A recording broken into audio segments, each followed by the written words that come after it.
네, 이렇게 해서 2시 구간의 시장 상황을 점검해 보고 왔습니다. 자, 그러면 오늘의 주식 시만원 어떤 주제로 이야기를 풀어갈지 주제 지금부터 공개해 드리겠습니다.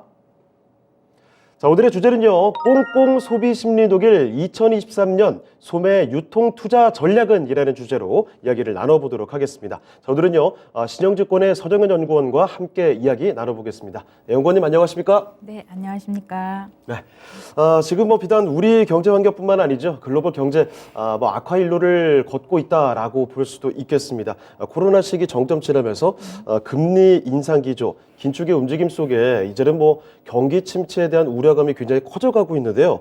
당연히 소비 자체도 꽁꽁 얼어붙을 수밖에 없습니다. 마침 지금 바깥 날씨처럼 말이죠. 소매 유통주의 투자 전략을 어떻게 가져갈까? 이거 응당 정리를 해봐야 될 텐데 일단 연구원님, 2022년 올 한 해 소매 유통 섹터 총평을 좀 내려주실 수 있을까요? 네.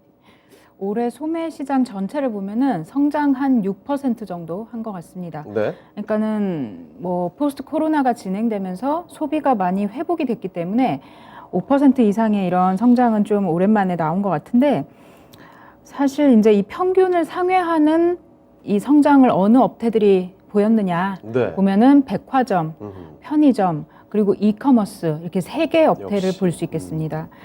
근데 이제 백화점이 가장 높은 성장세를 보여서 15% 정도 전년 대비 성장을 했는데요. 이거 굉장히 높은 수준 아닙니까? 그렇죠. 2자리 성장 상당히 오랜만에 본 거고요. 작년에도 그렇게 나쁘진 않았기 때문에 네. 사실 올해 15%는 2년 내내 코로나 기간에 좋았다.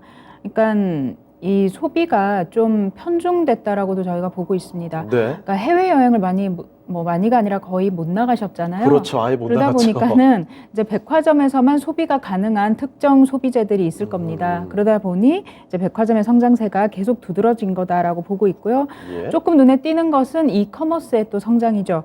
이커머스가 평균 대비해서는 높은 성장률, 저희는 한 8.5% 정도 올해 추정을 하는데요. 네. 이 정도 성장을 했다라는 것도 높은 거 아니냐 이렇게 보실 수 있지만 그렇죠. 제가 본 이 시기 동안 사실 이제 그래프 그릴 수 있는 이 전체 시기가 네. 평균 거의 15에서 20%입니다. 그러면은 지금까지 성장했던 그 대단한 성장에 비해서는 조금 아쉬운 거네요. 많이 아쉽고 처음인 거죠. 한 네. 자리 성장이. 아하. 그래서 올해 이제 이커머스가 드디어 좀 한 자리 성장률로 낮아지다 보니까는 이게 이제 좀 추세적으로 진행될지 이 부분에 대해서 좀 궁금한 부분이고 어쨌든 최저 성장률이지만은 전체 소매 시장보다는 역시나 좋은 성장세를 보였다 이렇게 보고 있습니다. 그러니까 네. 올해는 좀 전반적으로 크게 나쁘진 않았죠. 소매 네. 시장이. 알겠습니다. 자, 소매 유통 섹터의 총평을 좀 들어봤습니다. 일단은 그 백화점의 소비가 굉장히 좀 늘었어요.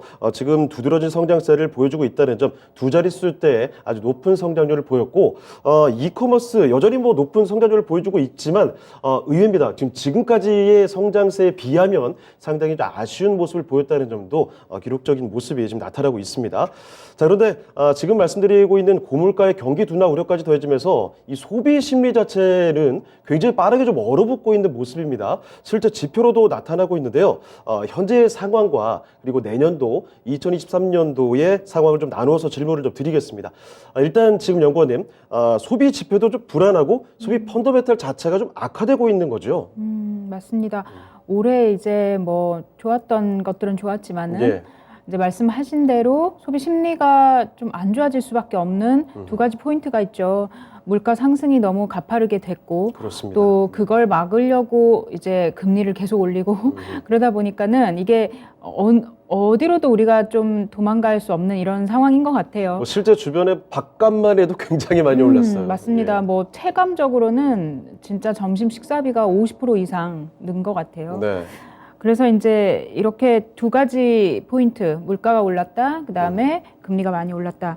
이게 가처분 소득을 많이 감소시키기 때문에 예. 여기에서 당연히 이제 심리적으로 좀 얼어붙을 수밖에 없을 겁니다. 근데 이제 소비 심리가 악화되는 것이랑 네. 실제로 소비 지표, 그러니까 민간 소비라는 데이터 하나만 봤을 때 그게 엄청나게 감소하고 부진할 거냐, 이건 좀 다른 문제긴 합니다. 네. 왜냐면은 뭐 우리가 일부 계층의 소비만 얘기하는 건 아니기 때문에 그렇죠. 전체 국민들의 그 민간 소비를 통틀어서 봤을 때는 이게 코로나라던가 뭐 리먼이라던가 IMF라던가 글로벌리 아니면은 우리 한국의 자체적인 어떤 큰 이슈가 있지 않는 이상 큰 폭으로 소비가 감소한 적은 없습니다. 네. 그럴 때 말고는.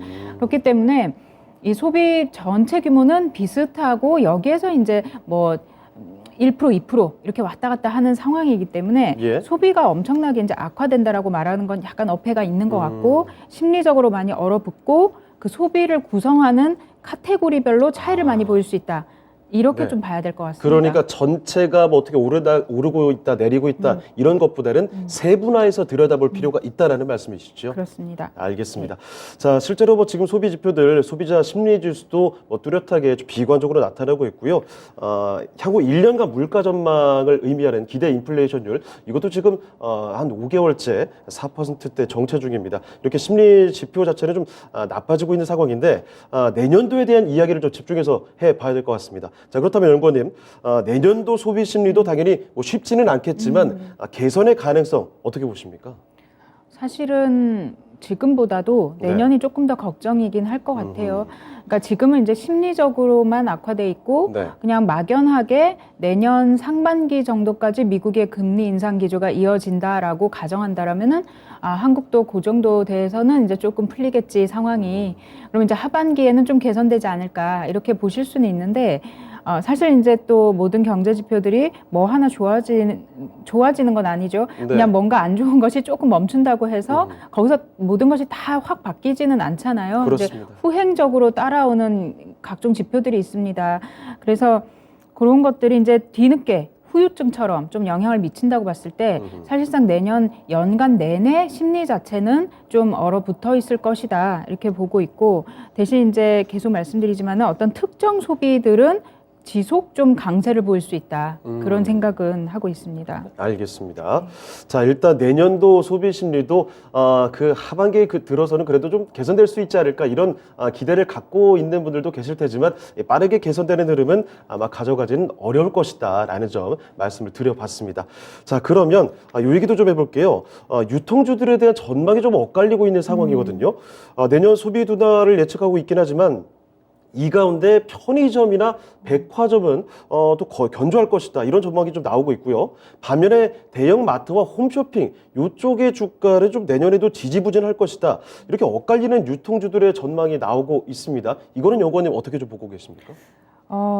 이 부분은 네. 약간 이제 올해 모습을 조금 더 연장해서 보는 것 같습니다. 네네. 그러니까 이제 사실상 조금 더 정확하게 말씀드리면은 편의점이 좋았고 홈쇼핑이 안 좋았던 거는 맞는데 네. 백화점이 소비는 좋았으나 주식도 좋았나라고 한다면은 또 조금 다른 얘기인 것 같습니다. 예, 맞습니다. 그래서 왜 이렇게 백화점이 역대 최고 실적을 내기도 하는데 이렇게 주가는 한마디로 최고 주가가 안 가느냐. 그거 뭐 갖고 계신 분들은 지금 답답하게 그지 없죠? 그렇죠. 뭐 백화점 주식이 몇 개가 있는데 예. 그것들이 이제 다 각각의 이유로 서로 다 대체로 조금 부진한 흐름입니다. 그랬을 때 이제 내년에 대한 걱정이 이미 앞서서 좀 반영되어 있는 거 아닌가 주가에. 네. 그러니까 뭐냐면은 우리가 올해 너무 좋다라면은 항상 사람들은 그럼 이게 내년에도 좋을까? 그리고 지속 좋을까? 이런 걸 생각하게 됩니다. 우리 항상 얘기하는 그 피크아웃에 대한 맞습니다. 이야기죠. 예. 그러니까는 말씀하신 대로 반대로 얘기하면은 이거 그냥 올해가 반짝 제일 좋은 거 아닐까? 이렇게 생각한다라면은 좀 적극적으로 주식 매수하기가 힘들겠지요. 근데 이제 물론 회사들은 우리 올해는 상당히 좋은데 내년엔 걱정이 많아요라고 굳이 내놓고 말하진 않지만 네. 그렇지만 이제 저희가 약간 상식적으로 생각해 봤을 때 백화점이 이렇게 좋았던 것이 아까 제 서두에 말씀드린 것처럼 해외여행을 못 간 그런 반사 수혜가 좀 있지 않았냐 네네. 했으면은 지금 이미 11월부터 여행들 상당히 많이 나가고 계시죠. 요즘에 뭐 SNS만 봐도 많이들 느끼실 거예요. 특히 일본 여행이라든지 굉장히 많이 나가고 있습니다. 맞습니다. 지금 항공기 공급이 원활한 노선별로 이제 차례차례 상당히 이제 회복을 보이고 있고 요번 주 다음 주만 해도 유럽행 여행객들도 상당히 많은 걸로 알고 있습니다. 그러면 이제 이게 지금 뿐만 아니라 내년에 계속 이어질 거라고 생각이 들거든요. 그랬을 때 그러면 이 반세 수혜를 받던 백화점이 과연 내년에도 올해보다 더 좋을 수 있을 거냐. 이건 조금 아까 상식이라고 표현을 드렸지만은 예. 아무튼 약간 합리적이지 않을 수 있다. 그렇게 추정하는 것이. 그러다 보니까는 백화점을 좀 본격적으로 사는 것이 힘들 수 있겠다. 물론 지금 매우 저평가되어 있는 건 맞은데 네. 예, 그렇지만 이제 그 프리미엄을 받지 못하는 거죠, 사실상. 그래서 이제 백화점 조금 다른 의견이고요. 네. 편의점 같은 경우는 올해도 좀 상당히 견조하고 좋았고 업황도 그렇습니다. 좋고 이게 이제 아까 점심값 얘기를 하셨는데 네. 물론 이제 직장인들이 편의점 도시락을 얼마나 사서 드시는지 잘은 모르겠지만은 삼각김밥이나 뭐 도시락 이런 걸 저희가 프레시푸드라고 해서 예. 편의점에서는 FF 상품이라고 얘기합니다. 근데 이 프레시푸드 계열의 이 상품들이 상당히 지금 수요가 좋습니다. 네. 그러니까 그게 우리 직장인뿐만 아니라 많은 사람들에게 어필을 하는 거죠. 한 끼에 지금 5,000원에 먹을 수 있는 식사가 별로 없지 않습니까? 요즘에 김밥도 5,000원, 6,000원까지 해요. 그렇죠. 그러니까는 이 도시락이 그렇다고 옛날 뭐 회사 또 동의 안 하실 수 있지만 우리가 옛날에 생각했던 것만큼 아주 이게 저급이냐 하면은 아주 많이 개선됐어요. 도시락도. 그렇습니다. 굉장히 다양해졌고 그쵸. 들어가는 구성도 정말 뭐 알차고. 훌륭합니다. 네. 그러니까 웬만한 백반집보다 네. 나을 수 있다는 거죠. 그러다 보니까는 이 편의점에 대한 이 주력 상품들에 대한 단가가 계속 오르고 수요가 계속 높아지고 있다. 그래서 편의점에 대한 이 여파는 이 물가 상승 시기에 조금 더 수혜가 지속될 수 있다라고 봅니다. 그래서 네. 주가가 많이 올해도 좀 좋았지만은 이게 쉽게 꺾이진 않을 거라고 생각이 들고요. 또 하나 좀 더 다른 의견은 대형마트 부분입니다. 할인점 같은 경우 이제 올해 뭐 줄곧 안 좋다가 최근에 좀 주가가 좋습니다. 연말 네. 들어서. 근데 할인점이 안 좋은 거는 뭐 오프라인보다 이제 온라인이 많이 대세로 가고 있는데 그렇죠. 지금 대체로 우리 상장되어 있는 이 오프라인 대형마트 주식들이 온라인을 같이 하고는 있지만은 이 비중이 아직은 적단 말이죠. 네. 그러다 보니까는 오프라인에서는 계속 지속적으로 마진이 이제 좀 빠지는 이런 모습이 나올 수밖에 없다 보니까는 마트는 사실 어떤 좋은 점이 있을까 이렇게 생각하실 수 있어요.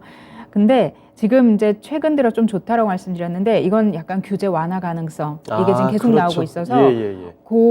뭐 뚜렷하게 뭐 휴일 안 쉰다 이렇게 말하는 건 아닌데 사실 뭐 대형마트 의무 휴업에 대한 이야기가 지난번에 이미 한 차례 나왔고 이번에 다시 또 부각이 된 거 아닙니까? 그렇죠. 예. 근데 이게 왜 계속 부각되면서 뚜렷하게 뭔가는 없냐라고 하면은 유통산업발전법에 기재되어 있는 내용이 뭔가 법을 바꾸거나 할 필요는 없는 부분이 있기 때문입니다. 네. 예를 들어서 어느 요일에 쉬느냐 하는 것은 거기서 일요일에 쉬어라 이렇게 정해져 있는 것이 아니고 아 그래요? 예, 지자체에서 그 장이 정할 수 있다라고 되어 있습니다. 그러니까 사실 지자체 이제 장이 우리 지역은 이러이러한 이유로 주말이 아니라 평일에 쉬겠다라고 하면은 그렇게 하고 있는 점포가 전국에서 거의 한 15% 이상 되는 걸로 알고 있습니다. 이미 있어요? 예, 이미 처음부터 그렇게 10년 동안 왔습니다. 예. 그럼 이제 나머지 한 85% 정도가 다 거의 일요일에 쉬고 있다라는 거죠. 그러니까 지금이라도 당장 지자체가 의견을 바꾸면은 네. 바꿀 수 있는 부분이에요. 근데 이제 뭐든 그게 쉽게 되지 않죠. 그렇죠. 처음부터 하지 않았기 때문에. 그래서 이게 좀 누구 하나 이제 나서서 시작을 한다라면은 바꿀 수 있지 않나. 이렇게 분위기가 바뀔 수 있지 않나. 요거는 불확실한 면도 있긴 하지만 확실히 큰 변수가 되겠네요. 큰 변수고 왜 이게 좀 더 최근에 들어서 피부에 와닿게 지금 주가에 반영이 되냐면은 예. 이미 이제 대구 쪽에서 1번으로 우리 이제 이거 검토하겠다 이렇게 이제 얘기를 하고 나왔습니다. 그러다 보니까는 누군가 한번 시작하면은 조금 더 편해지지 않을까 바뀌는 게 이런 얘기가 나오는 거죠. 네, 알겠습니다. 자, 유통주들에 대한 전망에 대해서 이야기를 나눠봤습니다. 역시나 좀 세부적으로 나누어서 볼 수밖에 없을 텐데, 백화점과 편의점은 계속 좋을 것이다라는 전망도 나오고 있지만, 연구원님의 견해에 따르면 일단 백화점, 올해가 단기적 피크일 가능성이 존재한다라는 점 말씀을 해주셨으니까 이 점도 참고해 보시면 좋을 것 같고요. 편의점은 역시나 내년에도 계속 좋을 가능성이 더 높다라는 점도 확인을 해봤습니다. 그리고 대형마트에 관련해서 의무 휴업과 관련된 이런 변수들도 꼭 한번 주의 깊게 체크해 볼 필요가 있겠습니다. 자, 그리고 특히 이 코로나 시국 이때 지나면서 우리가 참 많이 공감을 했던 게 이커머스 시장이었죠. 이 성장률이 뭐 대단할 텐데 많이들도 체감하실 겁니다. 자, 그런데 이커머스 침투율 요거 좀 한계에 봉착했다. 아까 성장률 얘기하시지 않았습니까? 요 얘기 좀 집중해서 한번 풀어볼까요? 네. 성장률 아까 저희가 이제 8.5% 정도 올해 네. 기대한다. 열흘밖에 안 남았지만은 확정치가 아니기 때문에 네. 이제 기대한다라고 표현드리는 건데 내년에도 이와 유사하게 9% 정도 성장할 것으로 생각하고 있습니다. 근데 이제 침투율 얘기를 하셨는데 침투율이라고 하는 것은 우리 전체 소비 중에 온라인으로 얼마나 이루어지고 있느냐 이게 이제 침투율의 정의지요. 예. 그랬을 때 아마 내년 정도 되면은 50%좀 넘길 것으로. 그러니까 한마디로 우리 전체 소비에서 절반은 이제는 온라인에서 이루어진다. 이런 얘기거든요. 아, 생각보다 굉장히 높군요. 굉장히 높고 예. 물론 코로나 기간에 확 높아졌죠. 맞습니다. 그렇다고 이게 30% 하던 것이 이 3년 사이에 50% 간 것은 아니고 네. 그래도 한 40% 언저리 하던 것이 이제 가파르게 좀 올라오긴 했습니다만. 아, 이미 꽤 높은 수준에 있었군요. 그렇죠. 매우 높게 계속 올라오고 있었습니다. 그래서 이 절반이 온라인으로 이루어진다라고 하는 이 말 속에는 그러면은 아직까지 절반의 룸이 있네라고 생각하실 수도 있지만 네. 전체 소비가 다 온라인으로 이루어질 수는 없지 않습니까? 그럴 일은 없죠. 예, 그렇지는 못하는 거고 또 한편으로는 어떤 카테고리는 주로 온라인에서만 이루어지는 것도 있습니다. 네. 그래서 배타적인 영역이 서로 있기 때문에 사실 이제 레인지가 결정이 될 텐데 저희 지금 침투율이 앞으로는 이제 아주 미미하게 못 올라가지 않겠냐라고 하시지만은 아, 이미 웬만큼 다 와 올라왔다. 있으니까 예 그렇지만은 이건 이제 두 가지로 말씀드리고 싶은 게 50에서 55% 정도 사이에서 당분간 조금 정체될 가능성은 있지만 네. 그렇다고 이게 끝이다라고 말하기에는 그렇게까지 생각 안 하시겠지만 끝이라고 말하기에는 우리가 온라인을 또 쪼개서 봤을 때 PC 온라인, 모바일 온라인 이렇게 네. 분류가 되거든요. 그렇습니다. 그러면은 과거에는 우리가 PC로 주로 이제 쇼핑을 하셨죠. 네. 자다가도 일어나서 해야 되고, 네, 저도 잘 땐 사실 못 하고. 그랬고요. 예. 근데 이제 모바일이 이 쇼핑의 주요 수단으로 등장하면서 이제 언제 어디서나 자기 직전까지 이제 쇼핑을 할 수 있는 거잖아요. 그렇습니다. 결제도 쉬워졌고. 그렇죠. 네. 그러다 보니까는 이 비중이 70% 이상 올라와 있습니다. 아, 현재. 그렇습니까? 네. 그러니까는 뭔가 편의성 그리고 뭐 이 시장에 대한 지속적인 어떤 발전, 이 UX, UI가 계속 바뀌는 거죠. 쇼핑몰들도. 예. 그렇게 하면서 50%를 넘어갈 수 있을까라고 생각하셨을 분들도 이게 75%까지 가고 있다 그러면은 상당히 이제 뭐 계속 뚫고 가는 거거든요. 네. 그러니까 지금은 PC로 쇼핑, 이 온라인 거래를 하시는 분들이 20% 남짓이다라는 거거든요. 그렇기 때문에 침투율이라는 거에 대해서 그렇게 비관적으로 생각할 건 아닌 것 같고 다만 이제 이커머스가 어쨌든 올해 내년 한 자리로 둔화된 것은 맞기 때문에 그러면 이제 모수가 너무 커졌죠. 200조 시장인데 네. 여기에서 이제 계속 20% 성장할 수는 없지 않냐. 우리나라 시장이 400조인데. 그래서 그 부분은 맞기는 한데 그러면은 뭐 5% 성장이냐 8% 성장이냐 이게 앞으로 사실 중요하다기보다는 그 속에서 어떤 카테고리가 잘 되고 안 되는지 그게 조금 더 내년에는 중요한 이슈다. 역시나 또 세분화해서 볼 네, 필요가 있군요. 맞습니다. 그러면 이제 세분화해서 봤을 때 가장 좋았던 카테고리가 뭐냐 3년 동안 네. 그게 이제 재택근무 많이 하셨기 때문에 인테리어 많이 바꾸고 하셨죠. 그렇죠. 가전 가구 예. 많이 사시고 그래서 컴퓨터, 가전, 가구, 생활용품 그다음에 이제 음식료. 음식료예요? 예. 오. 음식료의 온라인 소비가 왜 크게 증가했냐면은 네. 집밥을 많이 드시니까는 아무려면 뭐 온라인 그 식자재를 많이 구매하셨을 수 있죠. 네. 또 하나는 이제 배달 음식이 너무 많이 증가해서 그렇습니다. 예, 배달이야말로 오프라인이 아니라 온라인에서만 가능한 거잖아요. 예, 예. 배달 주문이니까. 그래서 이 배달은 온라인으로 잡히다 보니까는 여기에서 사실 코로나식 2018년 이후 19, 20, 21년까지 여기서 10배 성장이 나왔습니다. 배달 정말 음식. 어마어마한 성장이 나왔네요. 네, 배달 음식 다들 잘 시켜 드신 것 같아요. 아마 다들 체감하실 겁니다. 저만 해도 식습관이 이제 차려 먹는 일이 없거든요. 거의 무조건 배달이에요. 네, 10배 성장했습니다. 예. 그러다 보니까 이 음식료 쪽도 이 온라인 시장의 20%대 성장에 상당히 기여를 했다. 그동안은 음식료가 상당히 좀 비중이 낮았거든요. 네. 온라인으로는. 그래서 지금 말씀드린 이제 내구재 그리고 음식료 이게 내년에는 어떨 거냐 했을 때 저는 이제 음식료는 그렇게 크게 꺾일 것 같진 않다. 요 트렌드 그대로 간다. 네. 근데 음식료도 조금 더 세분화해서 말씀드리면은 배달 음식은 좀 꺾일 수 있다. 사실은. 네. 왜냐면은 외식을 할 수도 있는 거고 또 하나는 너무 물가가 올라서 배달 그 수수료나 이런 게 이제 조금 체감이 되는 거죠. 그리고 그 반감도 실제로 많이 커지고 있고요. 지금 좀 많이 커지고 있죠. 네. 그러다 보니까는 배달은 실제로 지금 약간 지표가 둔화되고 있는 상황입니다. 하지만 이제 식재료를 주문해서 집에서 만들어 드시는 거, 밀키트. 이건 밀키트도 있고 네. 그냥 아예 원재료도 있고 그렇죠. 이런 경우는 4인 가족, 3인 가족 이상 기준으로 봤을 때는 지속 늘고 있거든요. 그리고 이제 물가 상승이 또 여기에도 영향을 미칩니다. 네. 그러니까 나 세 끼 다 나가서 사 먹고 싶은데 너무 비싸니까는 한 끼는 그냥 좀 만들어 먹어볼까? 네. 이렇게 생각할 수도 있다는 거죠. 그래서 이쪽은 지속 좀 유지가 될 것 같고 대신 이제 가전 가구, 생활용품 이 내구재들은 이미 많이 좀 꺾이고 있는 상황이고요. 그러면 이제 도대체 뭐가 받쳐줄 거냐 온라인을 네.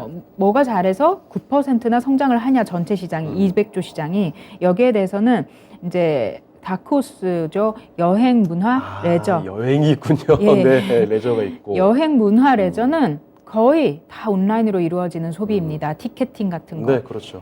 그렇게 봤을 때 이게 코로나 이전에는 단일 항목 기준 15%나 차지하는 아주 큰 비중을 차지하는 항목이었습니다. 네. 근데 코로나 시기에 이걸 못하다 보니까 이게 5% 미만까지 빠졌습니다.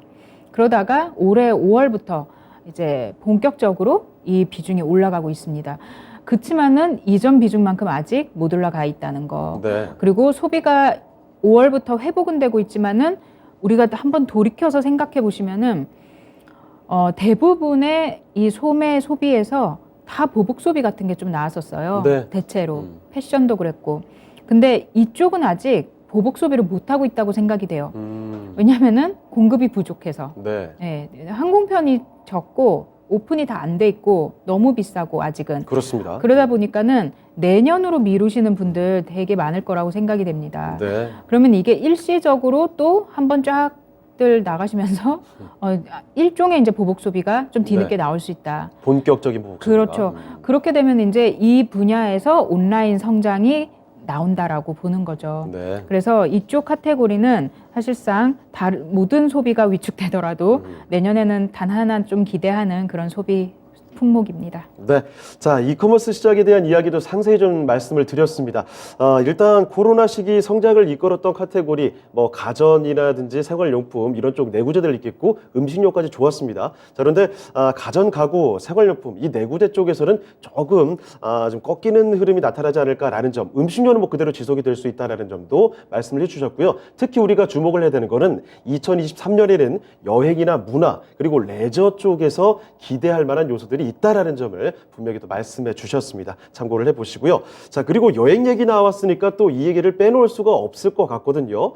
중국의 리오프닝, 그 제로 코로나 정책이 지금 완화가 되면서 지금 물론 감염자들도 늘어나고 있긴 합니다만 중국 리오프닝 관련된 종목들 기대감 굉장히 높아지고 있어요. 자, 그리고 글로벌 여행 재개에 대한 이 기대감이 지금 크게 일어나고 있습니다. 그럼 이와 관련해서 기대할 만한 섹터들 어떻게 꼽아주실까요? 네, 저희 소매 쪽 섹터 기준으로 본다면은 네. 당연히 이제 뭐 중국인에 한해서 생각해 본다라면은 면세지요. 네, 면세. 그럼 또 면세하면은 또 제일 많이 사는 품목 화장품. 그렇습니다. 그리고 이제 이와 더불어서 전반적으로 여행 산업 여기를 이제 좀 주목해서 봐야 될 것 같습니다. 이제는. 네, 알겠습니다. 자, 중국 리오프닝과 글로벌 여행 재개 기대감, 기대할 만한 섹터 정확히 딱 꼽아주셨습니다. 면세와 화장품, 여행 섹터를 주목해 보자라는 점 말씀해 주셨고요. 자, 그리고 사실 우리가 소비를 이야기할 때는 역시나 그 시대 소비 트렌드가 어떻게 되느냐 이게 굉장히 또 중요했습니다. 예를 들어서 뭐 요즘 같으면 MZ세대들의 가치 소비 이런 소비 행태들도 주목해 볼 필요가 있거든요. 그래서 소비 트렌드에 대한 이야기를 좀 풀어보도록 하겠습니다. 연구원님, 내년 2023년도의 소비 트렌드 어떻게 좀 내다보고 계십니까? 네, 이미 이제 제가 아까 이커머스 시장을 얘기하면서 네. 소비 품목별로 좀 예상치를 말씀드렸는데 예. 이게 사실은 전체 소비를 좀 대변하는 뭐 앞서 말씀드린 것이 대변하는 거였다라고 생각이 됩니다. 1차적으로는 내구재라던가 사치재 소비가 조금 위축될 수 있다. 그러니까 방금 이제 젊은 층들의 가치 소비 이런 언급을 하셨는데 예. 그 세대들 이제 20대, 30대들의 이 소비를 우리가 조금 더 분석이 필요하겠지만은 지금까지 본 바에 따르면은 빨리 좀 식기도 하고 네. 네, 붐도 빨리 나고 그게 이제 대표적으로 저는 사치제였다고 생각을 합니다. 네, 정말 가치 있다고 판단하면 아끼질 않아요. 네, 맞습니다. 그리고 이제 해외 여행도 거침없이 가던 세대인데 네. 그걸 못 가니까는 그 돈을 다 명품 같은 것에 썼다고 생각합니다. 아, 그렇게 볼 수도 있겠군요. 네. 예. 그러면은 이제 이 한정된 자원을 가지고 여행을 갈 수 있다라고 한다라면은 사실 다 여행을 갈 것 같아요. 네. 명품 대신. 그래서 제가 명품은 살짝은 조금 둔화될 수도 있다. 내년만큼은. 네. 그리고 이제 두 번째로는 그거에 이제 반대급부로 여행이나 뭐 공연을 본다거나 레저를 즐긴다거나 이런 쪽으로 이제 모여서 할 수 있는 그런 활동들에 상당히 돈을 많이 쓸 수 있다. 억눌려 왔던 쪽으로 이제 바통 터치가 일어날 수 있다라고 보시는 그렇죠. 거군요. 예. 그래서 23년, 22년까지 뭔가 이 밸런스를 못 맞췄던 소비들이 이제 23년에 비로소 이제 좀 맞춰지는 네. 그런 흐름이 갈 것 같고 마지막으로는 아무렴은 이제 지금 가처분 소득 말씀도 드렸지만은 좀 쉽지 않은 경기 상황이기 때문에 가성비를 또 많이 따지는 그런 네. 소비가 나오겠지요. 그래서 이제 집에서 밥을 먹는다거나 조금 더 저렴한 식품 이런 걸 찾는다거나 함으로써 뭐 마트 PB 상품이라던가 편의점 소비 이런 게 지속될 거다 생각합니다. 네. 역시 편의점은 계속 또 눈여겨볼 수밖에 네. 없겠군요. 자, 2023년에 주목할 만한 소비 트렌드 이야기를 좀 정리를 해드렸고요. 자, 그리고 조금 더 구체적으로 들어가 볼까 합니다. 지금 투자하시는 분들이라면, 증시에 관심 있는 분들이라면, 이 상장을 새롭게 할 만한 종목들, 특히 소비 쪽에서는 뭐 몇 가지 떠오르는 종목들이 있을 거예요. 일단 유통 IPO 대여 드립니다. 컬리 아니면 뭐 오아시스, 올리브영 이런 상장에 대한 이야기 좀 자세히 나눠보도록 하겠습니다. 일단 이 컬리와 오아시스, 올리브영 이쪽 내년 상장에 대한 이야기 좀 풀어주실까요? 일단 올해 상장할 거다라는 얘기가 네. 많았었는데 맞습니다. 이미 이제 열흘밖에 안 남았고 못하겠다 이런 회사들도 나왔죠. 네. 그랬을 때 일단은 가장 빨리 상장을 해야 되는 스케줄로 들어가 있는 것은 컬리입니다. 컬리. 컬리는 아마 2월 한 20일 에서 28일까지죠. 네. 2월 말께에 상장을 해야 되는 상황입니다. 코앞이네요. 네. 근데 이제 시장 상황이 지금 좋지 않다 보니까는 예. 좀 시기를 가늠하고 있는 그런 상황인 것 같고 오아시스 마켓 같은 경우도 올해 내년 네. 그리고 올리브영도 내년경 이렇게 2023년에 좀 이커머스 쪽에서의 대여들이 새롭게 많이 올라오는 이런 해가 될 것 같고요. 물론 예. 이제 올리브영은 이커머스는 아니지만 그랬을 때 이제 기업 가치 얘기가 많이 나오는데 컬리는 옛날부터 이제 4조 원 정도의 기업 가치를 원하는 것으로 또 그 직전까지 투자받았던 내역을 보면은 그게 이제 합당한 것으로 얘기가 됐었지만은 네. 지금 장이 계속 조정을 받으면서 사실상 현재는 이제 1조 원 언저리로까지 얘기가 나오고 있는 상황인 것 같고요. 예. 오아시스 같은 경우 마찬가지로 최근 투자가 1조 1천억 정도 수준에서 이루어진 걸로 알고 있습니다. 그리고 올리브영 같은 경우도 2, 3년 새에 몸값이 한 3배 정도 높아져서 네, 지금 뭐 5조 이런 얘기 한다고 하거든요. 많이 높아졌네요. 네. 근데 이제 올리브영은 이미 이익도 1,000억 이상 내고 있고 네. 전국의 매장도 한 1,300개 정도 될 텐데 알고 계시겠지만은 뭐 GS가 하던 랄라블라라던가 롯데가 하던 롭스 이런 뭐 예전에 신세계 이마트도 좀 했었죠. 예. 그런 이제 이 비슷한 업체들이 다 좀 손을 든 상황이에요. 왜냐면 그러니까 경쟁자가 없는 상황에서 이제 독주를 하는 그러니까 살아남았다라는 거에 대한 프리미엄을 많이 받을 거라고 생각이 됩니다. 네. 그래서 이커머스 아니지만 올리브영이 좀 새로운 어떤 신선한 그 물건이 될 수가 있고 네. 이제 컬리나 오아시스도 시장 상황 따라서 시기를 가늠할 거다 생각이 됩니다. 그래서 중요한 건 이 상장이 과연 얼마나 흥행할까 바로 이거일 텐데 흥행 가능성 좀 어떻게 보십니까? 네, 흥행은 사실은 지금 말하기 좀 이른 것 같습니다. 왜냐하면 흥행의 정의가 명확하지 않죠. 예, 공모가가 만족스러우냐, 첫날에 상한가 같냐, 네. 뭐 이런 여러 가지 조건이 다 부합을 해야 될 텐데 그렇습니다. 그래서 그것보다는 저는 이게 흥행은 이제 그때 조건에 따라서 달라질 거고 네. 사실상 우리 투자자분들께 많은 이 투자의 기회 측면에서 저변이 많이 확대되는 것 같다. 네. 그동안은 전통 오프라인에 대한 투자밖에 못했었는데 게다가 쿠팡도 미국에 상장하고 맞아요. 물론 요즘 미국 주식도 많이 하시지만 네. 근데 이제 이게 이런 새로운 플랫폼들이 올라오게 되면은 좀 기회가 많아진다는 점 이게 좋은 부분인 것 같습니다. 네, 알겠습니다. 자, 그러면 이어서 또 소매 유통 섹터 우리가 또 불확실성 그 변수가 될 만한 요인들도 더 체크를 해봐야 될 것 같습니다. 소매 유통 섹터를 우리가 볼 때 앞으로 체크를 꼭 해봐야 될 불확실성들 어떤 변수들이 있을까요? 두 가지 정도 꼽을 수 있겠는데요. 예. 하나는 이제 규제 부분이죠. 네. 오프라인은 규제가 완화될 것이냐, 온라인 같은 경우는 좀 규제가 생기지 않겠느냐 이런 부분들을 지속 좀 체크해야 될 것 같고 두 번째는 경기 둔화, 소비 위축 이런 얘기, 금리 인상 계속 나오면서 기업들이 좀 허리를 졸라맬 가능성, 예를 들어서 비용을 많이 절감한다거나 아니면은 인력 구조를 좀 효율화한다거나 이런 부분들 체크를 해야 될 것 같습니다. 네, 알겠습니다. 자, 그리고 마지막으로 한 가지 더 2023년 소매 유통 섹터의 투자 전략들 그리고 탑픽까지 한번 꼽아 보도록 하겠습니다. 투자 전략과 탑픽까지 제시해 주실까요? 네, 일단은 새로운 것들에 대한 네. IPO를 배제하고 기존 있는 것들만 봤을 때 네. 상반기까지는 적어도 좀 보수적으로 접근해야겠다. 아하. 시장 전체에 대한 전망도 다들 비슷하게는 하시겠지만은 그렇죠. 우리 섹터는 전통적으로 경기 방어 섹터기도 하지만은 그 속에서도 또 더 방어를 잘하는 업체들이 있을 겁니다. 그랬을 때 지속 말씀드린 것처럼 마트라던가 편의점은 좀 방어를 잘 할 수 있겠다. 그리고 여기에서 약간 우리가 포인트를 주면서 베팅을 한다 그러면은 면세점. 네. 그러니까 면세점은 좋아질 수밖에 없을 거거든요. 그렇게 봤을 때 이제 관련 주식으로 면세점은 호텔 신라가 있을 것이고 마트나 편의점 같은 경우는 이마트와 GS 리테일 좀 눈여겨볼 필요가 있을 것 같습니다. 네, 알겠습니다. 자, 오늘 말씀 여기까지 듣도록 하겠습니다. 지금까지 신영증권의 서정현 연구원 모시고 이야기 나눠봤습니다. 연구원님 오늘 말씀 고맙습니다. 감사합니다. 네, 이렇게 해서 오늘 소매 유통 섹터의 내년도 전망에 대한 자세한 분석을 좀 들어봤습니다. 참고를 해보시길 바라고요. 지금까지 다이가 투자 판단에 대한 도움 말씀드렸습니다. 하지만 특정 종목의 상승과 하락을 보장하지 않는다는 점을 꼭 명심해 주시길 바랍니다. 자, 그럼 저희는 내일 이 시간에 다시 뵙도록 하겠습니다. 시청해주신 여러분 고맙습니다.